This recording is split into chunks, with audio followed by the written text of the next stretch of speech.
नमस्कार दोस्तों एवं प्यारे विद्यार्थियों, RJC online digital learning classes में पुनः आपका हार्दिक स्वागत है। आज आपको एग्रीकल्चर में जो जेट 2019 का जो ओल्ड पेपर है उसका आज आपके सामने सॉल्यूशन रखेंगे, जिसमें क्वेश्चन नंबर जो फर्स्ट है वो ये है। कृषि शब्द की उत्पत्ति किस भाषा से हुई है? देखें, सबसे शब्द इसने इस्तेमाल किया है कृषि, तो पहले विशेष ध्यान रखना पड़ेगा कि जो कृषि शब्द है इसकी उत्पत्ति ओरिजिन किस लैंग्वेज अर्थात किस भाषा से हुई है। तो बेटा जो कृषि है इसका विशेष ध्यान रखना पड़ेगा कि इसको इंग्लिश में क्या बोलते हैं। कृषि को इंग्लिश में एग्रीकल्चर कहा जाता है। क्या कहा जाता है बेटा? एग्रीकल्चर। ठीक है। अब आपसे पूछा है कि जो एग्रीकल्चर है ये शब्द किस भाषा का है। ऑप्शन फर्स्ट है लैटिन, बी ग्रीक, सी अरेबिक और डी हेब्रू।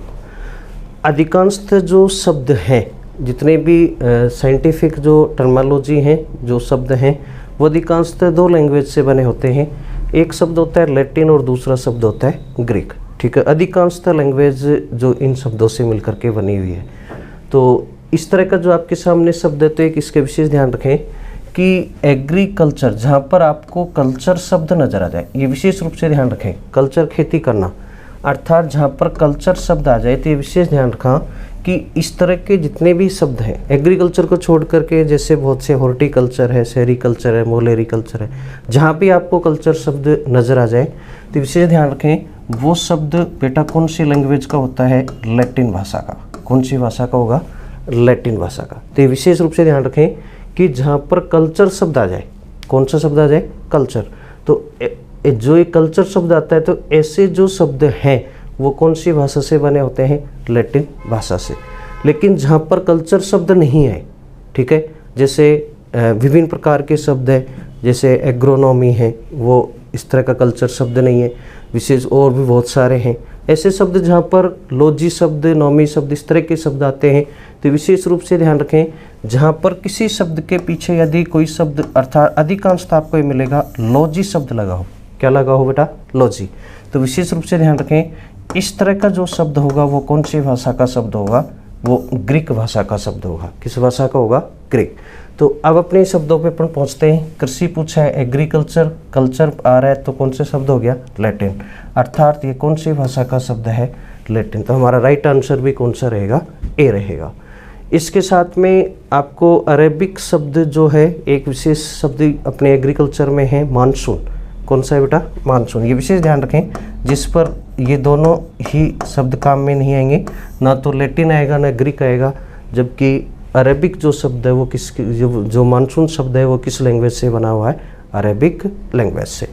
तो हमारे राइट आंसर होगा कौन सा? लैटिन।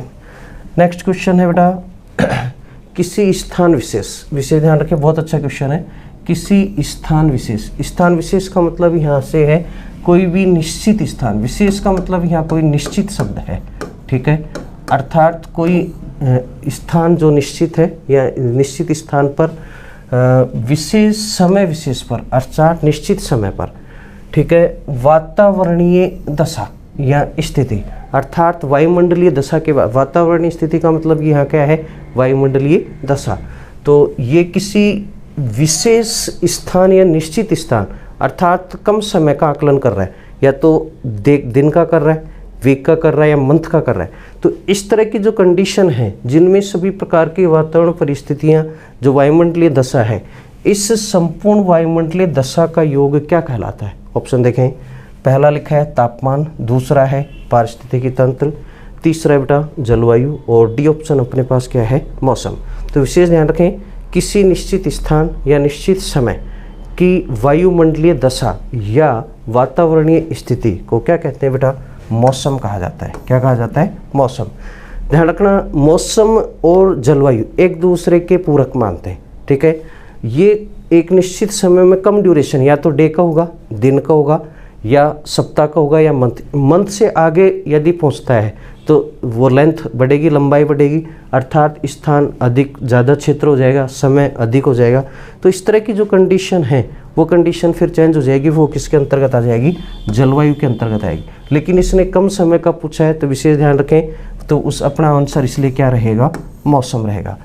विशेष रूप से ध्यान रखें जो मौसम है, ठीक है, इस मौसम का अध्ययन हम जिस ब्रांच के अंतर करते हैं उस ब्रांच को मेटेरोलॉजी कहा जाता है। क्या कहा जाता है बेटा, मेटेरोलॉजी कहा जाता है। क्या कहा जाता है, मेटेरोलॉजी। अर्थात वह शाखा जिसके अंतर्गत मौसम का अध्ययन किया जाता है उसको अपन क्या कहते हैं, मेटेरोलॉजी। अब आपसे पूछे, जैसे अभी जस्ट पहला क्वेश्चन था कि साहब एग्रीकल्चर किस भाषा का शब्द है, तो यह भी आपसे पूछा जा सकता है मेटेरोलॉजी कौन सी भाषा का शब्द है। तो मैंने आपको उसी समय ट्रिक बताई थी, जहाँ कल्चर आए लैटिन और जहाँ लॉजी आए ग्रीक, तो कौन सी भाषा का शब्द हो गया, ग्रीक भाषा का। कौन सी भाषा का हो गया बेटा, ग्रीक लैंग्वेज। जो मेट्रोलॉजी है वो किस भाषा का शब्द है, ग्रीक भाषा। किससे बना है, मेटोरस प्लस लोगस से बना है। मेटोरस का मतलब होता है थिंग्स अप अबव, जो ऊपर की जो वस्तुएं होती हैं, ठीक है, और लोगस का मतलब क्या होता है, स्टडी, जो ऊपर की वस्तुओं का जो हम अध्ययन करते हैं वो किसके अंतर्गत करते हैं, मेटोरोलॉजी। ये मेटोरोलॉजी जो शब्द है, इस शब्द की उत्पत्ति अरस्तु का एक प्रसिद्ध ग्रंथ है, पुस्तक है मेटोरोलॉजी का, उस मेटोरोलॉजी का से ये शब्द लिया गया है। वो शब्द कौन सा है, मेटोरोलॉजी। तो विशेष ध्यान रखें कि स्थान विशेष की बात करता है, यह स्थान निश्चित समय की बात करता है, तो उस कंडीशन में हमारा आंसर कौन सा होगा, मौसम। तो हमारा आंसर कौन सा रहेगा बेटा, डी ऑप्शन अर्थात मौसम रहेगा। अगला क्वेश्चन हमारे पास में रहेगा अलसी किस परिवार से संबंधित है। अलसी लिंसीड किस परिवार से संबंधित है। Option number Compositae.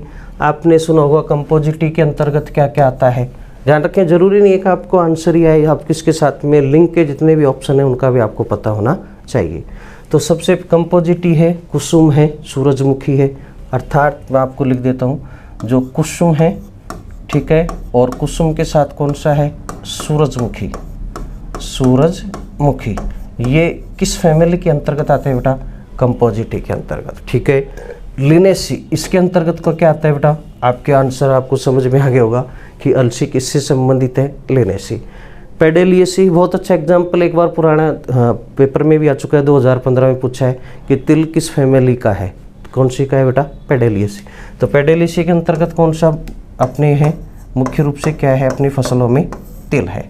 पेपिलिनियसी किस फैमिली को पेपिलिनियसी कहते हैं, लेग्यूमिनेसी। जितने भी पल्सेज क्रॉप्स हैं, जितने भी दलहनी फसलें हैं वो लेग्यूमिनेसी इसके अंतर्गत अर्थात पेपिलिनियसी के अंतर्गत आते हैं। जैसे है मटर है, मूंग है, सोयाबीन है, ये सभी जो फसलें हैं वो किस अर्थात लेग्यूमिनेसी जिनको अपन बोलेंगे वही क्या है, पेपिलिनियसी है। तो अपना राइट आंसर होगा बेटा कौन सा होगा, बी, अर्थात अलसी किस फैमिली को बिलोंग करती है, लिनेसी फैमिली को बिलोंग करती है। नेक्स्ट अगला क्वेश्चन है बेटा अपने पास में, एक वर्षीय फसल नहीं है, ठीक है, एक वर्षीय एनुअल फसल। ये विषय ध्यान रखें, अपन क्या करते हैं कभी कभी नहीं को नहीं पढ़ते तो हमारा क्वेश्चन गलत हो जाता है।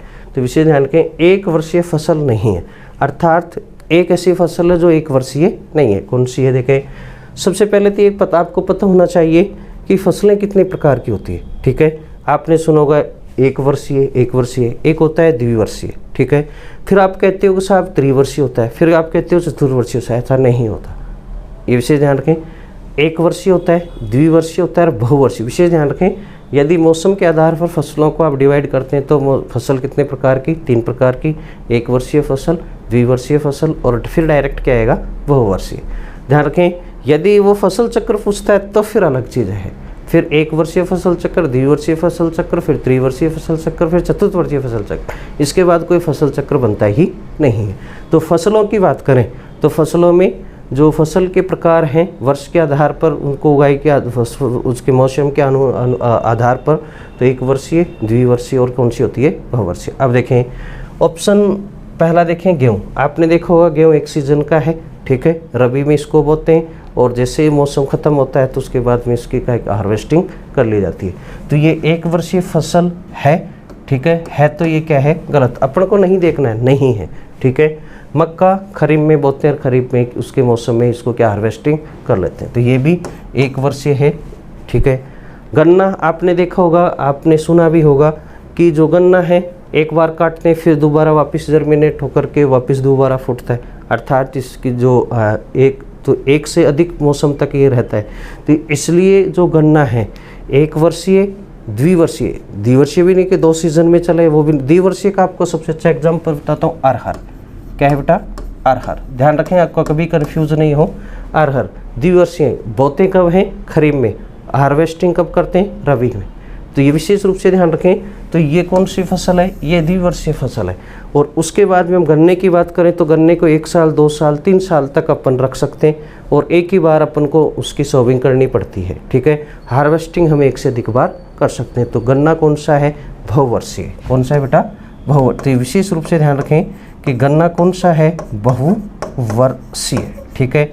बाकी ये क्या था? गेहूँ 1 वर्षीय, मक्का 1 वर्षीय, गन्ना बहुवर्षीय, सरसों भी रबी में और रबी में हार्वेस्टिंग होती है, इसलिए ये भी कौन सा है? 1 वर्षीय। तो हमारा राइट आंसर क्या हो जाएगा बेटा? आंसर सी, अर्थात गन्ना होगा। तो विशेष ध्यान रखें 1 वर्षीय फसल नहीं का विशेष रूप से ध्यान रखें, तो आपका आंसर कौन सा होगा? गन्ना। नेक्स्ट अगला क्वेश्चन है अपने पास में, गेहूं की फसल के लिए उपयुक्त पीएच मान क्या होगा? विशेष रूप से ध्यान रखें गेहूं की फसल के लिए उपयुक्त पीएच वैल्यू अर्थात पीएच मान क्या होगा? विशेष रूप से ध्यान रखें कि आपको विभिन्न प्रकार की फसल आप जब पढ़ते हैं तो किताबों में बहुत सारे पीएच मान आपको कंफ्यूज होते रहते हैं कि साहब पीएच मान क्या होगा। विशेष रूप से ध्यान रखें कि अधिकांशतः जो फसलें हैं, ठीक है, केवल मैं उन फसलों की बात नहीं करता जो जिनमें अधिकांशतः जल की आवश्यकता होती है, जल में वो वाटर लॉजिंग होते हैं, ठीक है, ऐसी क्रॉप्स की हम बात नहीं कर रहे। अधिकांशतः जो फसलें हैं जिनके लिए पीएच जो मान है, ठीक है, विशेष रूप से ध्यान रखें, आपको खैर रटने की आवश्यकता नहीं है कि जो पीएच वैल्यू है वो 6.5 से लेकर के 7.5, ठीक है, जिन मृदाओं का पीएच मान होता है ऐसी मृदाएं गेहूं की फसल या जितनी भी फसलें हैं, उन फसलों को छोड़कर कौन कौन सी फसल छोड़ेंगे वो बताऊंगा, ठीक है, उन सभी फसलों के लिए उपयुक्त माना जाता है। कौन कौन सा? जिसमें पीएच मान जिनका कितना हो 6.5 से लेकर 7.5 यहाँ तक की जो रेंज होती है ये सभी फसलों के लिए उपयुक्त मानी जाती है। लेकिन विशेष ध्यान रखें, यदि आपको किसी ने धान की बात की तो वाटर लॉजिंग क्रॉप्स है, गन्ना है वाटर लॉजिंग क्रॉप्स है, तो इस प्रकार के जूट है वाटर लॉजिंग से, तो जिनमें पानी का भराव होता है तो ऐसी मृदाओं का जो पीएच है, इस प्रकार की जो फसलें हैं उनके लिए जो पीएच मान होता है बेटा, ये विशेष रूप से ध्यान रखना, वो 4.5 से लेकर के 5.5, ठीक है, ये पीएच मान क्या माना जाता है? उपयुक्त माना जाता है। अब आपको रटने की कहीं भी आवश्यकता नहीं है। यदि कोई सी भी फसल का पूछे, जो मैंने फसलें अभी आपको बताई है जिनको में जल की अधिकांशता होती है अर्थात वाटर लॉजिंग होती है, जिनमें जल की मात्रा अधिक दी जाती है, अर्थात जैसी मृदाएं जिनको हम काली मृदाओं में जिन फसलों को हम लेते हैं, तो इस तरह की मृदाओं का जो पीएच मान है या उन फसलों के लिए जो उपयुक्त पीएच मान है वो 4.5 से कितना होता है? 5.5। इनको छोड़ करके सभी फसलों के लिए उपयुक्त पीएच मान 6.5 से 7.5 होगा। अब ऑप्शन चेक करें, देखें गेहूं की फसल के लिए उपयुक्त, इससे संबंधित अपन को देखना है कि ये एवरेज का ये कम हो गया, ये ऑप्शन गलत। 6 से 7 अर्थात 6.5 से 7.5 की बात कर रहे थे, अर्थात रेंज में मौजूद है, तो अपना राइट आंसर ये होना चाहिए। फिर भी आप ऑप्शन आगे चेक कर सकते हैं, ये कम हो गया, ये गलत, ये और ये भी गलत। तो राइट आंसर हमारे पास में क्या होगा बेटा? बी, अर्थात 6 से लेकर के 7.5 पीएच मान किस फसल के लिए? गेहूँ।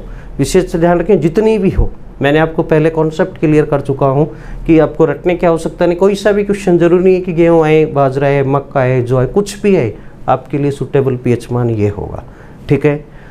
नेक्स्ट अपने पास में क्वेश्चन होगा, वो अगला क्वेश्चन है द्वितीयक भू परिष्करण यंत्र का एक उदाहरण है। ध्यान रखें द्वितीयक सेकेंडरी टिलर्स, ठीक है, द्वितीयक भू परिष्करण यंत्र का एक उदाहरण है। ऑप्शन पढ़ें, आंसर बहुत आपके सामने मौजूद है। आप थोड़ा सा यदि विचार करें तो कहीं भी ये क्वेश्चन गलत नहीं हो सकता। देखें ऑप्शन देखें, मोल्ड बोर्ड हल, अच्छी तरह पढ़ना है, मोल्ड बोर्ड हल। दूसरा ऑप्शन डिस्क हल, तीसरा ऑप्शन डिस्क हैरो, ठीक है, चौथा ऑप्शन देसियल। आप खुद बता सकते हैं कि इसमें अलग कौन सा ऑप्शन है, बता सकते हैं कि साहब इसमें अलग कौन से हैं। तो बेटा आपको वैसे ही दिख रहा है अलग ऑप्शन कौन सा है, डिस्क हैरो है अलग, हल है, हल है, हल।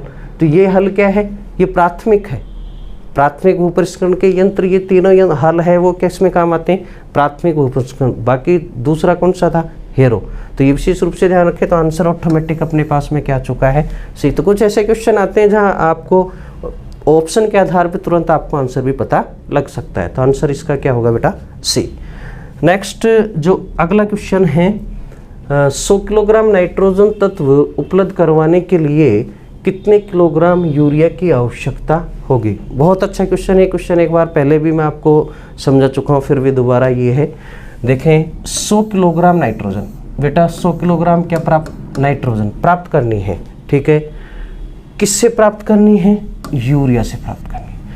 फर्टिलाइजर का जो नाम दिया है वो फर्टिलाइजर का नाम क्या है, यूरिया, ठीक है, की आवश्यकता होगी। अर्थात आपको 100 किलोग्राम नाइट्रोजन, अब इधर मैं आपको थोड़ा शॉर्ट में लिखता हूँ, 100 किलोग्राम आपको नाइट्रोजन, कैंसी है, नाइट्रोजन देनी है। किससे देनी है बेटा, यूरिया से देनी है। किससे देनी है, यूरिया से, ठीक है। तो उसकी यूरिया की कितनी मात्रा, टोटल यूरिया की कितनी मात्रा होगी, ये क्वेश्चन आपका कह रहा है, ठीक है। चेक करते हैं। यदि आपको इस तरह का न्यूमेरिकल सोल्व करना है तो सबसे पहले विशेष रूप से ध्यान रखें कि दे हम किससे रहे हैं, यूरिया से, ठीक है। तो यूरिया में नाइट्रोजन कितना परसेंट होता है, सबको पता है। यूरिया में बेटा जो नाइट्रोजन प्रतिशत है वो कितना होता है, 46%। कितना परसेंट होगा, 46%। अब दो तरह की अब अपने आप क्या करते हैं, ये 46% है, ठीक है। ये 46% का मतलब 100, अर्थात 100 किलो में, कितने किलो में बेटा, 100 किलो में कितना प्राप्त हो रहा है, 46, ठीक है। आप वजन वेट कट्टे का नहीं ले, क्योंकि वो 50 kg का होता है। तो विशेष ध्यान रखें, जब परसेंट लिखा है तो परसेंट का मतलब 100 kg से, तो एक विशेष ध्यान रखें। तो 46 किलोग्राम आपको प्राप्त हो गया, ठीक है। कितने किलो पर प्राप्त हुआ, 100 किलो। एक तो आप अनुमानित इस तरह का आप ट्रिक यूज ले सकते हैं, आपको कहीं न्यूमेरिकल की आवश्यकता नहीं पड़ेगी, लगभग आपका आंसर मौजूद हो जाएगा। अर्थात 46 किलो में कितना अपने पास में, यदि अपन 46 किलो नाइट्रोजन प्राप्त कर रहे हैं तो आपको कितना यूरिया देना पड़ेगा, 100 किलोग्राम देना पड़ेगा, बिल्कुल ठीक है। अब आपको सब कितना देना है, 100 देना है। तो 46 और 46 आगे और बढ़ा सकते हैं, तो 46 ये 46 किलोग्राम, ठीक है। अब ये भी किससे प्राप्त होगा, 100 से। अब 46 कितने हो गए, देखें 92। तो 92 किलोग्राम जो नाइट्रोजन है ये कितने यूरिया देने पर प्राप्त हो रहा है बेटा, 200 किलोग्राम यूरिया देने से। तो इसका मतलब अभी भी अपने पास में 8 किलो नाइट्रोजन मौजूद है, बिल्कुल है। तो अब ये ऑप्शन आप यदि और ज़्यादा डीपली नहीं जाती हो तो यहाँ भी पता लग सकता है। अर्थात हमारा आंसर आएगा वो 200 से ऊपर आएगा, इससे कम आ ही नहीं सकता, क्योंकि 200 तो आ ही चुके हैं, लेकिन इससे अपने पास में भी 8 किलो क्या है, नाइट्रोजन शेष है। तो 8 किलो नाइट्रोजन शेष है, तो अपन उसको भी अब फर्टिलाइजर के रूप में देंगे तो किससे देंगे, ठीक है। तो ऑप्शन चेक कर सकते हैं, तो ऑप्शन पहले ही आंसर अपने पास में, अर्थात 200 से ऊपर होगा। 200 से ऊपर कौन सी डिजिट है देख लो, 217, तो ए ऑप्शन होगा। यदि ऐसे नहीं कर सकते, आपको ये लाना है कि सर 217 लाएं, ठीक है, अच्छी बात है, ठीक है। देखें साहब, जो 100 किलोग्राम, ठीक है, जो यूरिया है उस 100 किलोग्राम यूरिया से कितना किलोग्राम मिलता है, 46 किलोग्राम, ठीक है।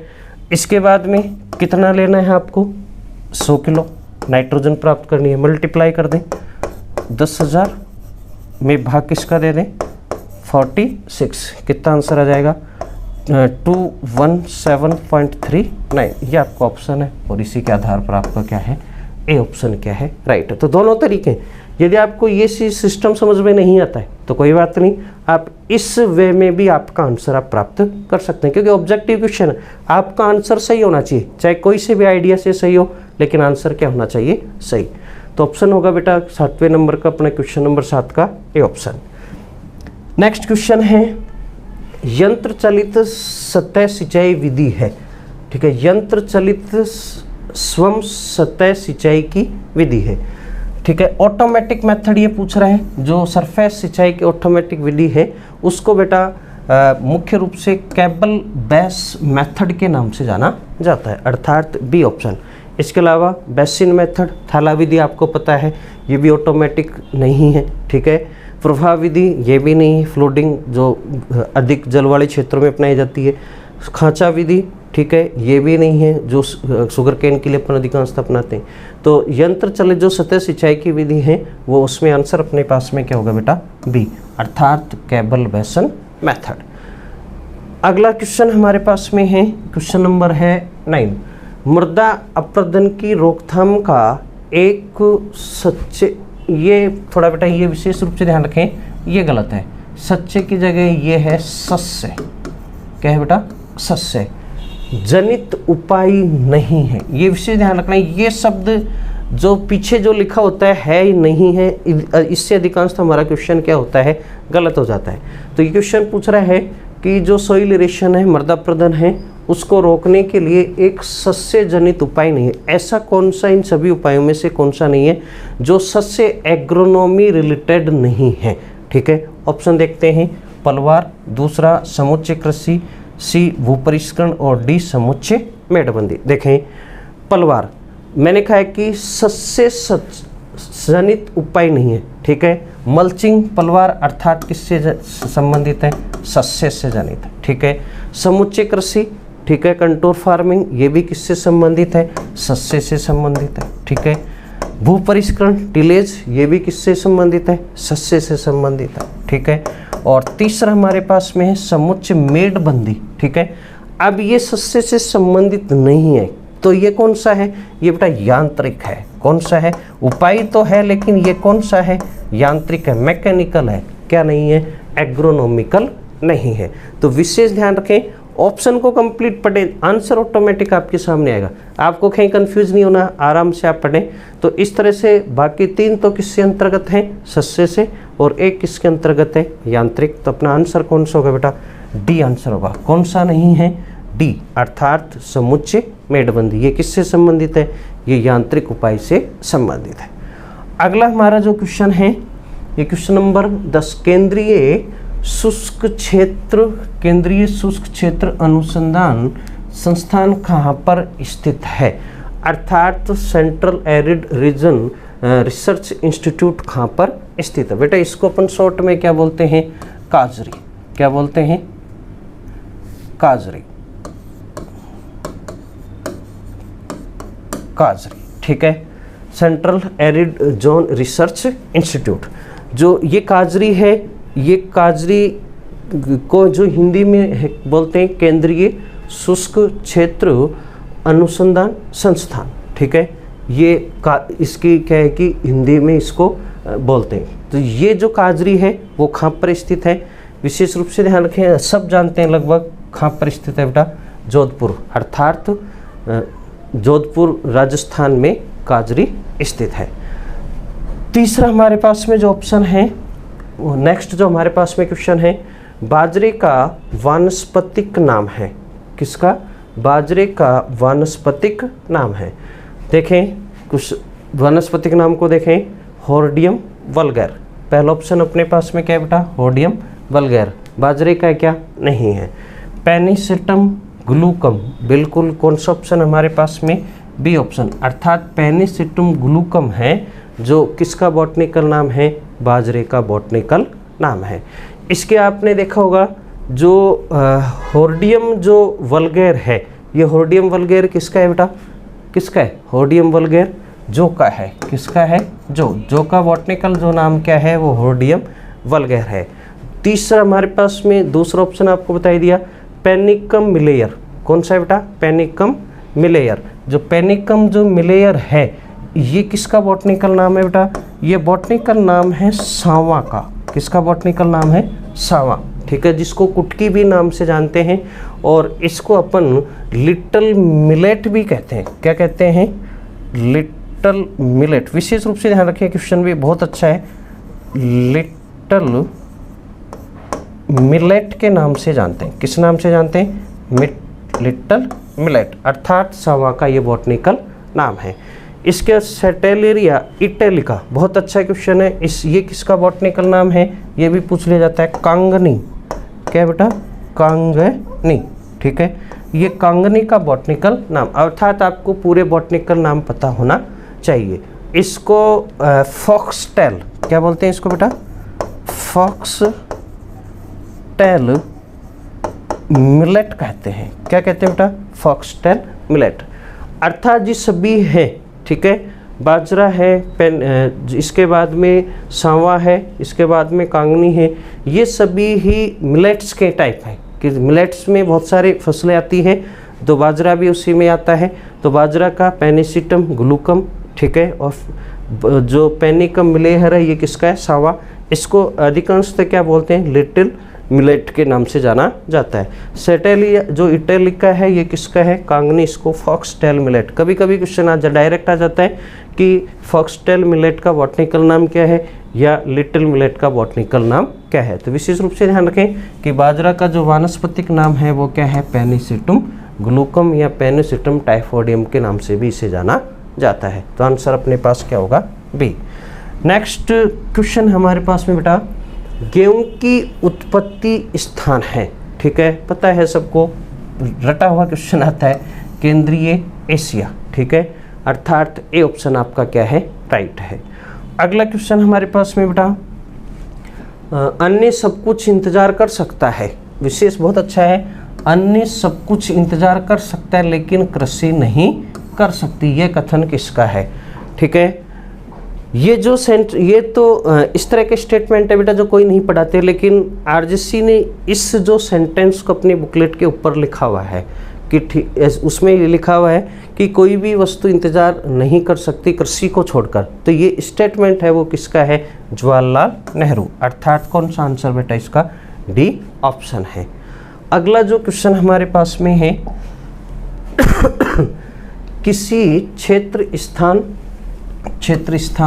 क्षेत्र से खरपतवारों की प्रजाति को संपूर्ण उन्मूलन करना। संपूर्ण उन्मूलन अर्थात संपूर्ण रूप से उनको क्या करना बेटा, नष्ट करना, ठीक है। क्या कहलाता है, क्या कहलाता है, इरिडिकेशन कहलाता है। क्या कहलाता है, इरिडिकेशन। बाकी ऑप्शन देखते हैं, रोकथाम, ठीक है, जो रोकथाम है प्रिवेंशन है, ठीक है। प्रिवेंशन कब करते हैं, पहले खरपतवार आ जाएगा फिर उसके बाद उसका नियंत्रण करेंगे, धीरे धीरे रोकेंगे, उसको प्रिवेंशन बोले, ठीक है। कंट्रोल, ये विभिन्न प्रकार की विधियां अपनाएंगे, उसके बाद में वीड्स को कम करते हैं, तो वो सभी विधियां किसके अंतर्गत आती है, नियंत्रण के अंतर्गत। इरिडिकेशन, खरपतवारों को पूर्णतया नष्ट कर देना, ठीक है। जो भी जहाँ भी जो क्षेत्र है, नए क्षेत्र में कोई खरपतवार फैलता है तो उसको खरपतवार फैलने से भी रोकना, वो किसके अंतर्गत आता है, इरिडिकेशन के अंतर्गत माना जाता है। रिडक्शन ये केमिस्ट्री से संबंधित, तो अपने ऑप्शन 3 है, तो विशेष रूप से ध्यान रखें। तो संपूर्ण उन्मूलन क्या कहलाता है बेटा, इरिडिकेशन, अर्थात उन्मूलन कहलाता है। तो आपका राइट आंसर क्या होगा, सी।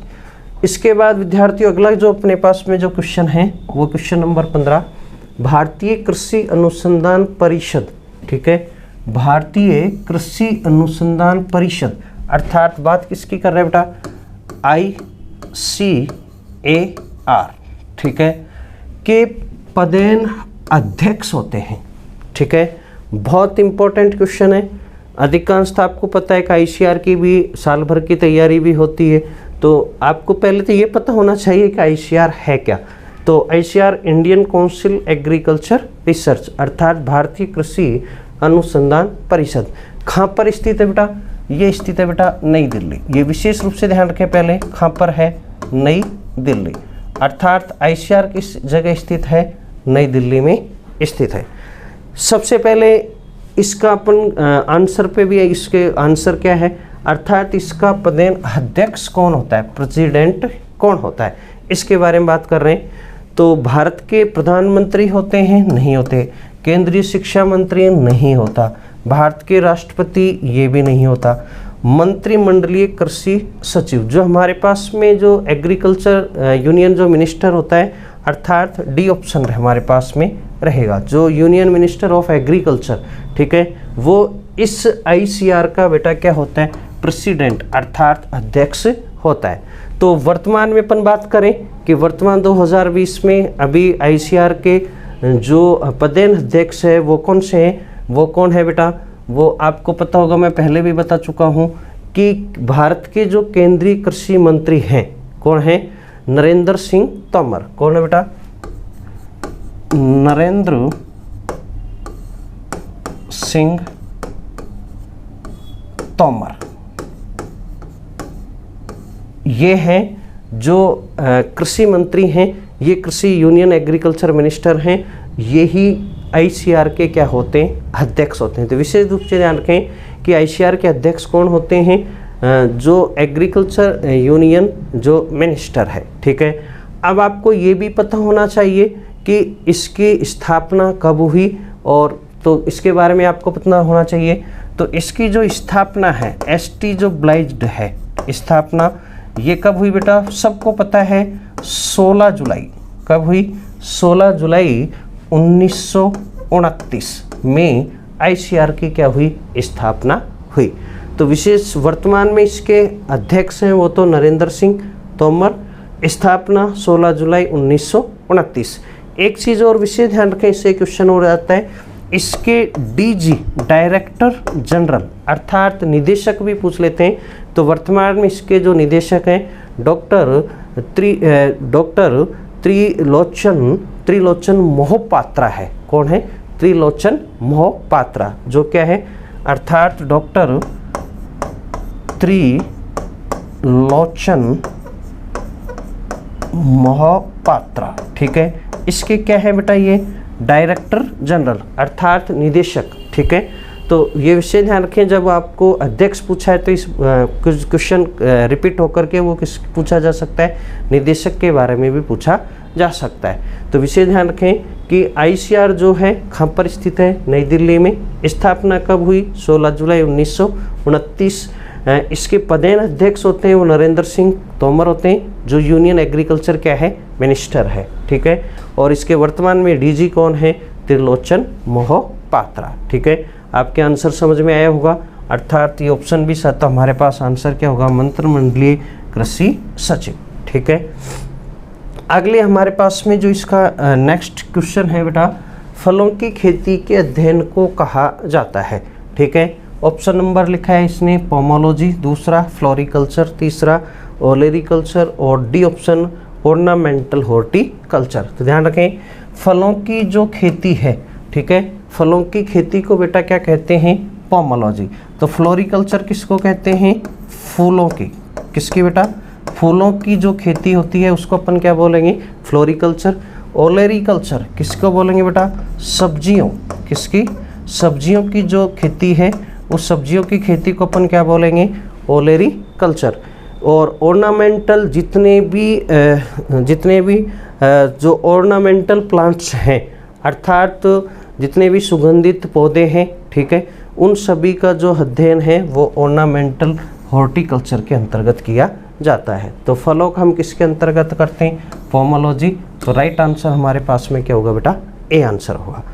नेक्स्ट हमारे पास में जो क्वेश्चन है, क्वेश्चन नंबर 17, बेर का संबंध किस परिवार से है, ठीक है। पहला ऑप्शन हमारे पास में एरिकेसी, दूसरा म्यूसिकेसी, तीसरा विटेसी, डी ऑप्शन रेमनेसी। तो सबसे पहले ऑप्शन पर आते हैं एरिकेसी। एरिकेसी के अंतर्गत बेटा विशेष रूप से ध्यान रखें, बहुत इंपॉर्टेंट भी है, खजूर आता है। क्या आता है, खजूर। खजूर किस फैमिली को बिलोंग करता है, एरिकेसी। इसके साथ खजूर के साथ नारियल भी इसी के अंतर्गत आता है। क्या, नारियल। नारियल भी किसके अंतर्गत आता है, एरिकेसी के अंतर्गत, फैमिली के अंतर्गत आता है। तो पहला ऑप्शन तो हो नहीं सकता, म्यूसिकेसी। दूसरा ऑप्शन क्या है बेटा, म्यूसिकेसी। केला किसके अंतर्गत आता है, म्यूसिकेसी के अंतर्गत। विशेष रूप से ध्यान रखें, म्यूसिकेसी का सबसे अच्छा एग्जाम्पल है वो कौन सा है, केला। विटेसी सबको पता होगा, अंगूर किस फैमिली के अंतर्गत आता है, विटेसी के अंतर्गत आता है, ठीक है। और रेमनेसी के अंतर्गत क्या आता है बेटा, बैर। तो हमारा राइट आंसर कौन सा होगा, डी अर्थात रेमनेसी। नेक्स्ट अगला क्वेश्चन है, अंगूर का वानस्पतिक नाम क्या है। विशेष रूप से अंगूर का वानस्पतिक नाम क्या है। पहला ऑप्शन है vitis vinifera, D option ficus carica, तीसरा ऑप्शन सीजियम क्यूमिनी, और डी ऑप्शन कैरिसा कैरेंडस। विशेष ध्यान रखें, इनका भी आपको पता होना चाहिए किसका है। वैसे विटिस या वाइटिस जो विनिफेरा है ये किसका बॉटनिकल नाम है बेटा, अंगूर का। तो हमारा पहला आंसर ऑप्शन ही क्या है, राइट, अंगूर का जो बॉटनिकल नाम है वाइटिस विनिफेरा या विटिस विनिफेरा। दूसरा हमारे पास है फाइकस कैरिका, ठीक है, ये किसका बॉटनिकल नाम बेटा? अंजीर का। किसका है? अंजीर, फिग, क्या बोलते हैं जिसको? फिग, फिग, अंजीर का बॉटनिकल नाम क्या है? Ficus Carica. इसके बाद में सीजियम क्यूमिनी, सीजियम क्यूमिनी किसका बॉटनिकल नाम बेटा? जामुन का। विशेष रूप से ध्यान रखें, किसका है? जामुन। ब्लैकबेरी, क्या है? ब्लैकबेरी, ठीक है, ये किसका बॉटनिकल नाम है? सीजियम क्यूमिनी, जामुन का बॉटनिकल नाम है। इसके बाद में कैरिसा कैरेंडस, ये किसका नाम है? किसका बॉटनिकल नाम है? ये है करोंदा। कौन सा बेटा? करोंद। तो विशेष रूप से ध्यान रखें, हो सकता है इसी में से क्वेश्चन आकर के नेक्स्ट आपसे इसी का बॉटनिकल नाम पूछ ले, तो सबका ध्यान रखना, ठीक है। वाइटिस विनिफेरा किसका है? अंगूर। फाइकस कैरिका किसका है? अंजीर। सीजियम क्यूमेनी किसका है? जामुन। और कैरिसा कैरेंडस किसका है? करोंदा। तो राइट आंसर हमारे पास क्या है? ए, अर्थात विटिस विनिफेरा किसका बॉटनिकल नाम है? अंगूर का बॉटनिकल नाम। अगला क्वेश्चन है विद्यार्थियों, केंद्रीय शुष्क बागवानी अनुसंधान संस्थान स्थित है, ठीक है। बहुत अच्छा क्वेश्चन है, पूछ जाता है। और 2019 का जो जेट का पेपर है, इसमें अधिकांशतः कम से कम 5 से 6 क्वेश्चन आपको इंस्टीट्यूट से रिलेटेड पूछ ली। अभी एक अपन ने पढ़ाई था, इससे पहले काजरी आ चुका है, ठीक है। दूसरा इंस्टीट्यूट अपने पास में ये आ चुका है, तो और 2-3 क्वेश्चन इस तरह के और भी मौजूद हैं। तो केंद्रीय शुष्क बागवानी अनुसंधान संस्थान, अर्थात इसको क्या बोलेंगे शॉर्ट में? CIAH, अर्थात central institute of arid horticulture. ये कहाँ पर स्थित है बेटा? विशेष रूप से ध्यान रखें, ये बीकानेर में स्थित है। कहाँ पर स्थित है? ये बीकानेर, ठीक है। कहाँ पर स्थित है? ये बीकानेर में स्थित है। अर्थात केंद्रीय शुष्क बागवानी अनुसंधान संस्थान कहाँ स्थित है? बीकानेर। इस जो इंस्टीट्यूट है CIAH है, इसकी स्थापना ध्यान रखना, क्योंकि राजस्थान में है तो ये पूछा जा सकता है कि इसकी एस्टेब्लिश कब हुई। तो ध्यान रखना 1993 में इसकी क्या हुई? स्थापना। किसकी स्थापना? CIAH। कहाँ पर? बीकानेर में। अब ध्यान रखें, जब इसने शुष्क का पूछा है तो शुष्क के साथ में शीतोष्ण भी होता है। ध्यान रखना 3 इंस्टीट्यूट है, एक तो शुष्क है, एक शीतोष्ण है और एक उपोष्ण है, ठीक है। तो शुष्क के बाद में दूसरा आपको वो बता देता हूँ, एक CI सब ट्रॉपिकल हॉर्टिकल्चर, एक दूसरा इंस्टीट्यूट ये है सेंट्रल इंस्टीट्यूट ऑफ सब ट्रॉपिकल हॉर्टिकल्चर, अर्थात केंद्रीय उपोष्ण बागवानी अनुसंधान संस्थान, ठीक है। ये कहाँ है बेटा? ये लखनऊ में है। कहाँ है? लखनऊ। विशेष रूप से ध्यान रखें, ये तीनों इस तरह के इंस्टीट्यूट है जो हॉर्टिकल्चर से रिलेटेड है। एक तो आपके शुष्क आ गया, दूसरा उपोष्ण, ठीक है, जो कहाँ पर है? ये लखनऊ में स्थित है। कहाँ पर स्थित है? लखनऊ। इसकी जो स्थापना जो की है, इसकी स्थापना बेटा 1972 के अंतर्गत इसकी स्थापना हुई है। कब हुई है? 1972 में किसकी स्थापना हुई है? सेंट्रल इंस्टीट्यूट ऑफ सब ट्रॉपिकल हॉर्टिकल्चर। और तीसरा है आपके पास में central institute horticulture temperate horticulture, अर्थात केंद्रीय शीतोष्ण बागवानी अनुसंधान संस्थान। ये कहाँ पर है बेटा? ये जम्मू में है। कहाँ पर है? जम्मू। और जम्मू कहाँ है? J&K, Jammu and Kashmir. इसकी जो स्थापना की गई है, इसकी स्थापना 1991 में इसकी स्थापना हुई है। तो विशेष रूप से ध्यान रखें कि बागवानी से जो संबंधित है, ठीक है, जो बागवानी से संबंधित है 3 प्रकार के हैं, एक शुष्क है, एक उपोष्ण है, एक शीतोष्ण है। तो तीनों मैंने आपको बता दिया। तो विशेष ध्यान रखें कि जो केंद्रीय शुष्क बागवानी है वो कहाँ है बेटा? बीकानेर, जिसकी स्थापना कब हुई? 1993, अर्थात 1993। तो आंसर अपने पास में क्या होगा इसका? सी। पार्ट फर्स्ट का 19 और लास्ट जो क्वेश्चन है वो अपने पास में क्वेश्चन नंबर 20, आम के प्रयोग की जाने वाली भाग को कहते हैं। यह इसका मतलब ये है क्वेश्चन का कि आम का खाने योग्य भाग कौन सा है। ठीक है, एक ही बात है, आम का खाने योग्य भाग कौन सा है। ठीक है, आप ध्यान रखें, अब इसमें आपको अलग अलग विशेष रूप से ध्यान रखते हैं कि बहुत से बच्चे इनको रखते हैं कि आम का कौन सा है, केले का कौन सा है, बेर का कौन सा है। आपको बिल्कुल रखने की आवश्यकता नहीं। आप, मैं मान लेता हूँ थोड़ी देर के लिए आप ये अनुमानित करें, ये एक फल है। क्या है बेटा? ये फल। आपने फल में चीज़ देखी होगी, एक बीज, ठीक है, उसके बाद में पल्प, उसके बाद में उसका जो त्वचा, उसकी स्किन जिसको, ठीक है, तो 3 पार्ट ये अपन नॉर्मली, लेकिन उसको जो प्लांट की लैंग्वेज में क्या बोलेंगे, तो ये मान लेते हैं कि साहब ये इसका बाहर का पार्ट है, आउटर लेयर। ठीक है, इस यदि किसी फल की जो आउटर लेयर, बाहरी जो परत है, इसको बेटा पेरिकार्प बोलते हैं। क्या बोलते हैं? पेरिकार्प। क्या बोलेंगे? पेरिकार्प। ठीक है, इसके बाद में जो बीच में जो भाग होता है, ठीक है, जो ये बीच का जो भाग है, ये भाग मान लेते हैं ये बीच का भाग है। ठीक है, ये बीच का भाग, ये जो बीच का भाग है, इस बीच के भाग को जो मध्य भाग है, इसको बोलते हैं बेटा मीजोकार्प। क्या बोलते हैं? मीजोकार्प। ठीक, 2 चीज हो गई। इसके बाद में आपने देखा होगा तीसरा पार्ट और होता है जिसमें अब होता है बीज। ये क्या है बेटा? ये बीज है। क्या है? ये बीज। ठीक, तो कोई भी जो फल है, उस फल में 3 तरह की चीज़ आपको दिखाई देगी। ठीक है, जो ऊपर की जो उसकी जो त्वचा होती है, जो आउटर लेयर होती है, उसको तो बोलेंगे पेरिकार्प। जो मासल पार्ट होता है, जो बीच का भाग होता है, उसको क्या बोलते हैं? मीजोकार्प। और जो ये सीड है, ठीक है, इसको अपन क्या बोलते हैं बेटा? एंडोकार्प। क्या बोलेंगे? एंडोकार्प।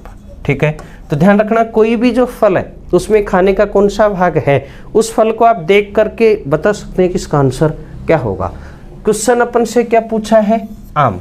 आम का खाने योग्य भाग कौन सा है? आम के छिलके को खाते हो क्या? नहीं खाते।